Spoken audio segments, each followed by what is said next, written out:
السلام علیکم داملا حاجی مرزا. 6 سال می شود که شوهر من در بستر بیماری خواب است.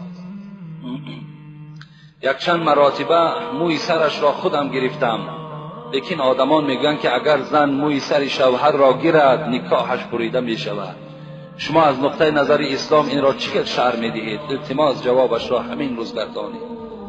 من چند بار برای همه شما اعلان کردم، باز اعلان میکنم، همین زنک ها را فتواهاشون گوش نکنید، زیرا همه اونها بی سواد هستند. هیچ کدام اونها یگان مدرسه تمام نکردند، هیچ کدام اونها یگان مفسر قرآن و محدث نیستند. از این خاطر این زنی که موی سر شوهر می تراشد در حالتی که شوهر احتیاجی به همین زن دارد، و خدا قسم در هر یک تار موی او تو 10 حسنات میگیری، در هر یک تار موی او.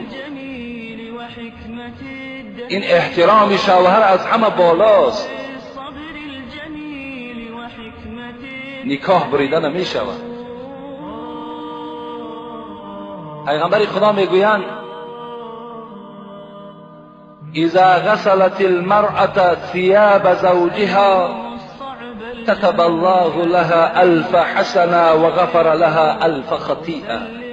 کدام زنی که اگر لباسهای چرکین شوهر میگیرد و در یک ظرف می اندازد و با دستهای نازک خود می شوید برای احترام شوهرش، برای که شوهرش لباس تازه پوشد، او را برده دستمال میکند و در دست شوهرش میدهد، پیغمبر خدا گفت در هر لباس شستگیت 1000 ثواب در نامه اعمال نویساده می شود و 1000 خطاهای تو را خداوند کوره میکند به خاطر لباس او را شستن.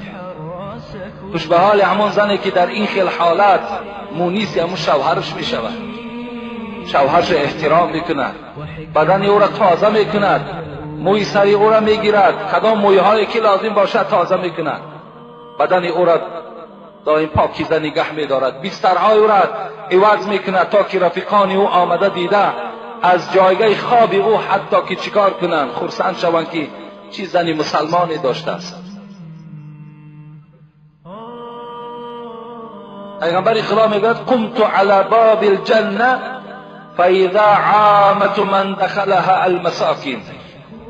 من وقتی که شب معراج نزد در جنت بودم، نگاه کردم در جنت فقط فقیرها و مسکینها در آمده ایستادند، فقط فقیرها و مسکینها را خدا وارد جنت کرده ایستاده است. و قمت علی باب النار، لیکن وقتی که نزد دروازه دوزخ ایستادم، دخلها عامة من النساء، لیکن وقتی دروازه دوزخ را نگاه کردم، هر کسی که داخل می شود دوزخ فقط زنها بودند، اکثریت زنها را در دوزخ دیدیم. به خاطر چی است؟ پیغمبر خدا وقتی روز عید این سخن گفت، زنها گفتن به خاطر چی ای پیغمبر اینقدر زنها وارد دوزخ شدند؟ گفت زیرا شما درشت زبان هستید، زیرا شما به سوی شوهرها زبان درازی میکنین، زیرا شما فرزندهاتان لعنت میگوین، از این خاطر شما وارد دوزخ میشن. فرزندی که برای مادرش تیار از جان شده است، برای مادرش همه دواها را میکند، لیکن همین مادر با چیکار میکند؟ او را هلاک شوی میگوید، لعنتیش میگوید، چی دشنامهای قبیح باور که به فرزندها میدهند. این گونه زنها را پیغمبر خدا گفت اکثریت من در دوزخ دیدم. خوش به حال همون زنی که این گونه معامله ها را نسبت شوهرشان میکنند. خوش به حالتان باور کنید ان شاء الله شما جنت را خریدید.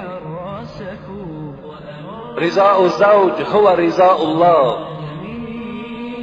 در بعض حدیث ها آمده است رضاگی شوهر حتی رضاگی پروردگار هم هست. چه رضاگی پدر و مادر هم رضاگی خدا میگویند، برای زنها رضاگی شوهر هم رضاگی خدا میگویند.